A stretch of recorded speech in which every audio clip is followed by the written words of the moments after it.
boikot ini berkaitan dengan ekonomi. Saudaraku, percayalah, tidak akan ada kekuatan tempur tanpa dukungan ekonomi. Dan kita tahu produk-produk Israel paling banyak di Indonesia. Apa-apa boykot, semua langsung boykot. Pokoknya kalau udah diposting sama influencer, artis, selebgram, nggak perlu cari tahu lagi, langsung boykot. Kalau bisa ajak semua teman-teman, keluarga, saudara, boykot semuanya. Boykot seluruh produk kafir. Jangan naik haji pakai pesawat terbang, naik haji pakai onta.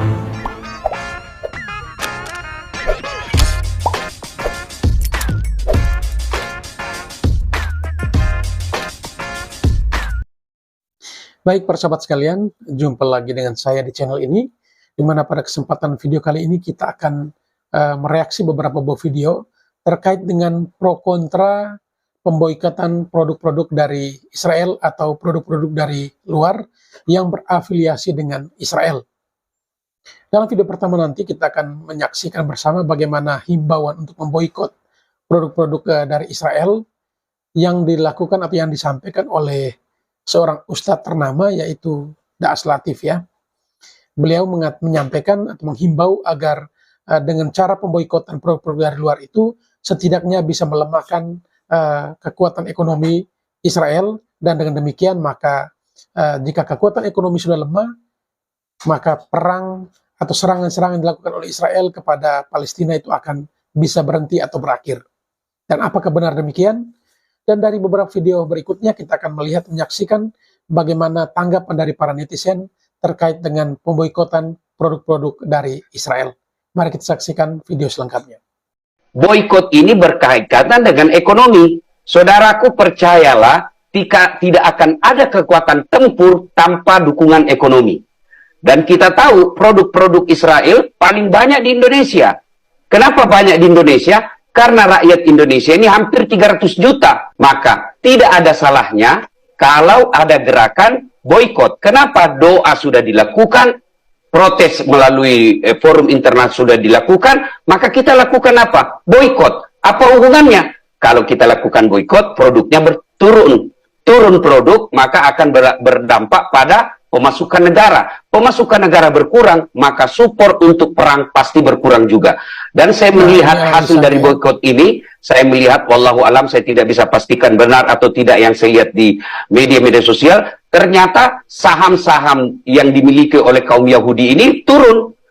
Karena turunnya itu akhirnya pergerakannya, tekanan dari negara Amerika ini lambat laun akan tarik diri. Kenapa? Karena di negara Amerika juga sangat terpengaruh oleh produk-produknya orang-orang Yahudi. Maka gerakan seperti ini perlu juga kita lakukan sebagai gerakan untuk menolak penjajahan di atas bumi, bukan karena kita sesama muslim. Ini saya perlu tegaskan, karena memang ini amanah konstitusi, penjajahan di atas dunia harus dihapuskan karena tidak sesuai dengan pri kemanusiaan dan pri keadilan. Jadi bukan soal agama, tapi adalah rasa kemanusiaan. Dengan adanya boykot, itu kan juga akan berdampak pada saudara-saudara kita juga yang ada di Indonesia, yang mayoritas adalah muslim. Mereka bekerja di korporasi itu, mereka menggantungkan hidupnya di korporasi itu, dan mereka tidak bisa berbuat banyak. Saya kira setiap keputusan pasti ada risiko. Dalam fikih syariat Islam, ada yang disebut daruriyah, darurat. Sesuatu yang darurat, yang tadinya diharamkan, bisa menjadi halal ketika kondisinya menjadi darurat. Nah, sementara kita melihat, saya sekali lagi tidak melihat secara langsung di Palestina, tapi saya melihat kabar-kabar dari TV, media sosial, itu sudah keterlaluan caranya. Bahkan bisa cenderung kepada pembunuhan, genosida yang kita dengarkan tadi. Berarti ini sudah dalam keadaan darurat, sehingga memang harus ada tekanan ekonomi. Karena seperti saya katakan tadi, tidak ada kekuatan perang tanpa dukungan ekonomi. Maka kalau ada yang berdampak pada saudara-saudara kita, dan dia bersabar, dan apalagi dia katakan bahwa saya rela melakukan ini karena demi kemanusiaan, insya Allah itu bagian dari pahala ibadah di sisi Allah Subhanahu wa Ta'ala. Baik sahabat sekalian, barusan kita mendengarkan komentar dari Ustadz Daas Latif terkait dengan pemboikotan produk-produk dari Israel. Menurut analisanya, jika ekonominya sudah lemah, maka akan berdampak juga pada kekuatan perangnya. karena tidak ada kekuatan perang yang tidak didukung dengan ekonomi.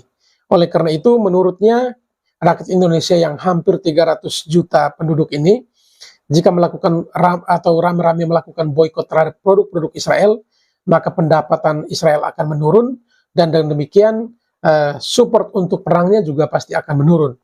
Karena menurutnya doa sudah dilakukan, kemudian sudah ada delegasi Indonesia yang bertemu Israel maupun Amerika untuk meminta bantuan bagaimana dihentikannya perang tersebut.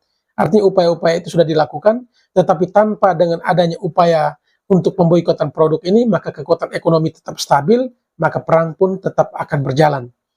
Dan beliau juga menyampaikan bahwa ini bukan karena yang dibantu atau yang dibela itu umat muslim, tetapi ini adalah perintah konstitusi untuk penghapusan segala bentuk penjajahan di atas muka bumi ini.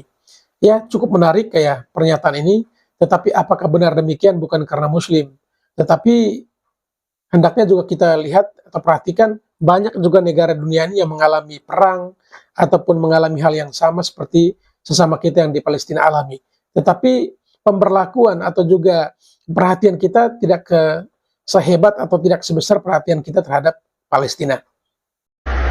Bisa teman-teman lihat, Ini warga Mekah boikot KFC. sepi sesepi-sepinya ya, kiri dan kanan sepi sampai apa itu namanya, kacanya ditutup. Ini KFC tuh, lihat ya, kacanya aja ditutup, nggak ada pembeli. Ini buat yang drive thru juga ada KFC. Di pinggirnya sama ada Tim Hortons.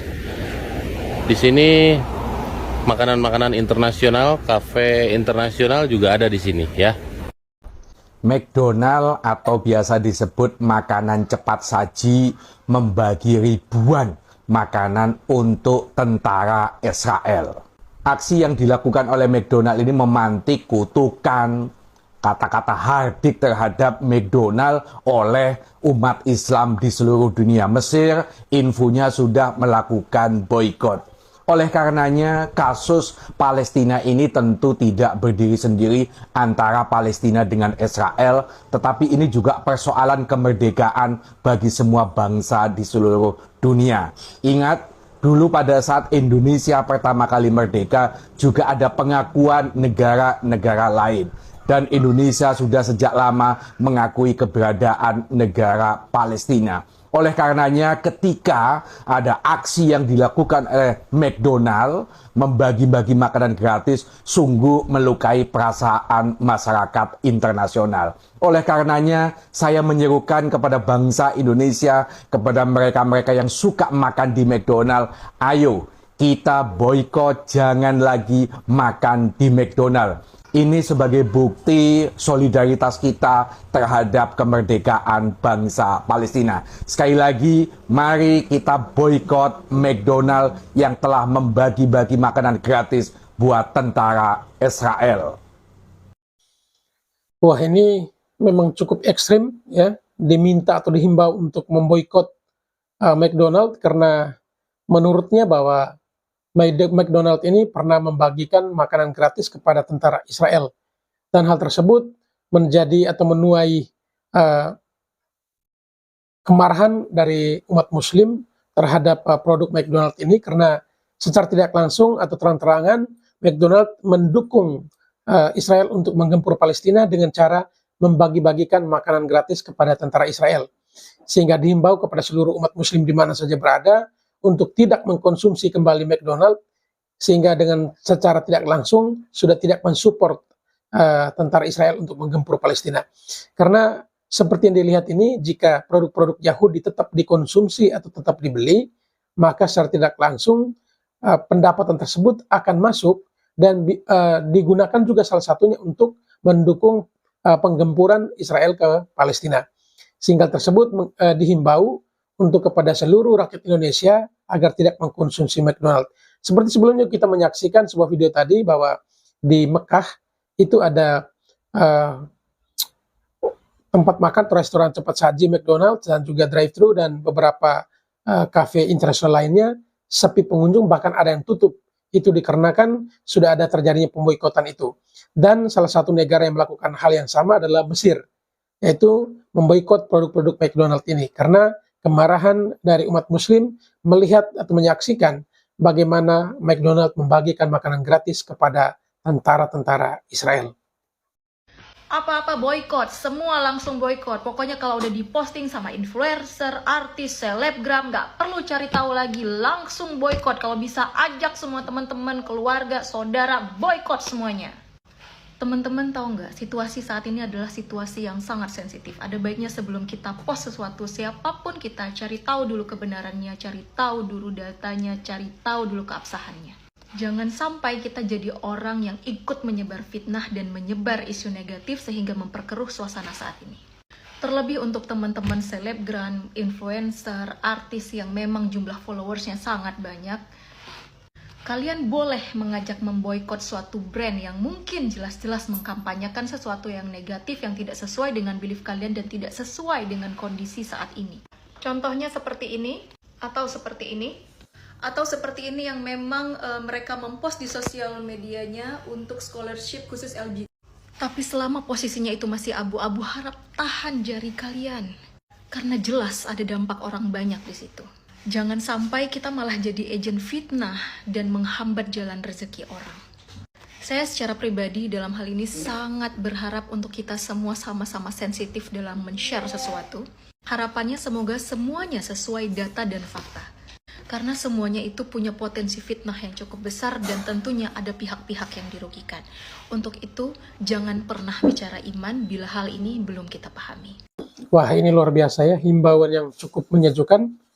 Jangan sedikit-sedikit boikot, sedikit-sedikit boikot hanya terpengaruh oleh para influencer atau artis atau orang-orang tertentu yang memiliki follower yang cukup tinggi, baik di Instagram maupun di beberapa platform media sosial lainnya. Dan pada akhirnya kita juga serta-merta langsung memboikot produk-produk tersebut. Tetapi dihimbau bahwa ini adalah sesuatu yang bersifat sensitif, harus ditelaah berdasarkan fakta dan data terlebih dahulu, jauh sebelum kita melakukan postingan. Jangan sampai kita pun melakukan kampanye atau postingan yang berbau fitnah, karena sesungguhnya tidak terjadi seperti yang disampaikan. Dan memang perlu kita juga pertimbangkan, karena jikalau seluruh produknya diboikot, kita juga harus mempertimbangkan berapa banyak orang kita yang makan gaji atau yang hidup dari perusahaan-perusahaan tersebut. Nah, ini juga perlu dipertimbangkan secara baik, sehingga jangan sampai ada hal lain yang di luar kekuatan kita, di luar tanggung jawab kita proteksi atau pertahankan, tetapi justru kita menghancurkan orang-orang kita sendiri yang makan gaji, yang hidup, dan yang membiayai keluarganya dari perusahaan-perusahaan yang kita boikot itu. Ada tahun berapa? Oh, 2020 ya? Buatan ini mana? 2 drone pengintai buatan Israel untuk Indonesia.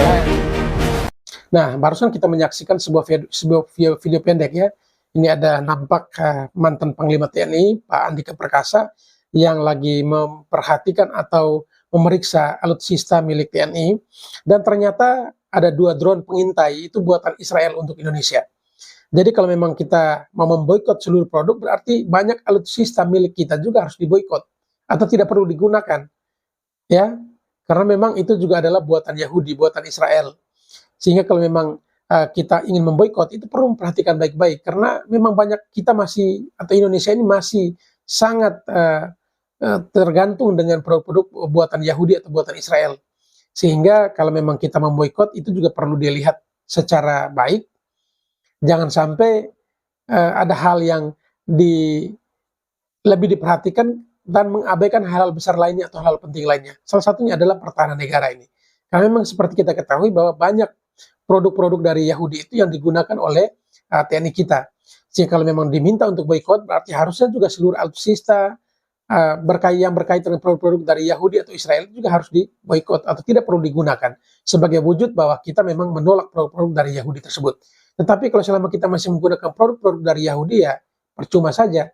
Apa yang kita minta boikot itu tidak akan bisa berjalan, karena Indonesia sesungguhnya belum mampu berdiri atas kaki sendiri, karena sebagian besar produk itu masih berharap dari produk-produk luar negeri atau produk-produk dari Israel atau produk Yahudi. Ayo, kalau mau boikot jangan nanggung-nanggung. Sekalian jangan pakai sosmed, buang HP-nya juga kalau perlu. Itu produk Israel dan Amerika loh. Jangan munafik dong. Boikot yang ini, tapi yang itu tetap dipakai. Iya. Pertanyaan seperti ini sebenarnya sudah pernah saya jawab di VT yang ini. Tapi masih aja ditanyain. Padahal yang nanya juga pegang smartphone yang harusnya dimiliki orang-orang smart. Oke, saya jawab lagi. Misal, kita lagi perang nih. Musuh bersenjata lengkap, sedangkan kita nggak ada senjata. Lalu kita ambil senjata musuh untuk melawan musuh. Boleh nggak? Sekali lagi, saya ulangi biar tambah paham. Dalam peperangan, bolehkah kita gunakan senjata musuh untuk melawan musuh? Jawabannya tentu saja boleh. Siapa yang larang? Wong lagi perang kok. Dan sekarang kita ini lagi perang opini. Sosmed dan smartphone adalah pisau bermata dua. Memang di satu sisi nyumbang keuntungan finansial untuk musuh. Tapi di sisi lain, kita bisa gunakan untuk melawan propaganda pro-Israel yang gencar disebar media-media mainstream internasional. Dan itu jelas kerugian nyata untuk musuh. Ini sangat berdampak besar loh. Bisa Anda lihat di jalanan kota-kota dunia. Jakarta, Jogja, London, Sydney, Maroko, Turki, Jepang, bahkan di Amerika sendiri. Jutaan orang berdemonstrasi menyuarakan kebebasan untuk Filistin. Berbeda dengan dulu sebelum adanya medsos. Media dunia hanya dikuasai Barat. Semua opini mereka yang tentukan. Tapi sekarang, kita punya amunisi untuk menyerang kebohongan mereka. Dan inilah saatnya kita bangkit, menyuarakan kebenaran demi kemanusiaan. Kita gunakan senjata mereka untuk melawan propaganda mereka sendiri. Buka mata, lihatlah fakta. Ingat, pergunakan smartphone dengan baik, karena smartphone itu untuk orang-orang yang smart. Bantu share video ini, sebarkan sebanyak-banyaknya. Ini jihad kita. Jihad memahamkan mereka yang awam, sekaligus jihad melawan propaganda para Zionus lokal. Baik, ini satu orang netizen ini memang mengingatkan kepada para pengguna medsos agar ya menyerang balik propaganda Israel ini ya. Jadi menurutnya bahwa ketika dalam peperangan, apakah boleh senjata musuh kita ambil dan untuk membunuh musuh? Dan menurutnya boleh. Dan memang ini adalah salah satu ilustrasi karena sesungguhnya adalah propaganda untuk melawan Israel dan lain-lain jika menggunakan media sosial, ya sama saja karena itu juga adalah produk-produk dari Israel. Jadi sesungguhnya produk buatan Israel dipakai, tetapi untuk menyerang kembali Israel. Dan itu yang dianalogikan dengan ketika dalam medan perang, kita boleh menggunakan senjata musuh untuk membunuh musuh. Ini adalah produk Yahudi yang menyokong Israel. Yang beli itu orang... Ini suasana di Arab. Orang Islam. Antri. Ini dia Saudi Arabia. Sekarang kita pindah ke satunya. Itu di McDonald. Satu lagi nih. Kita ke KFC. Nih.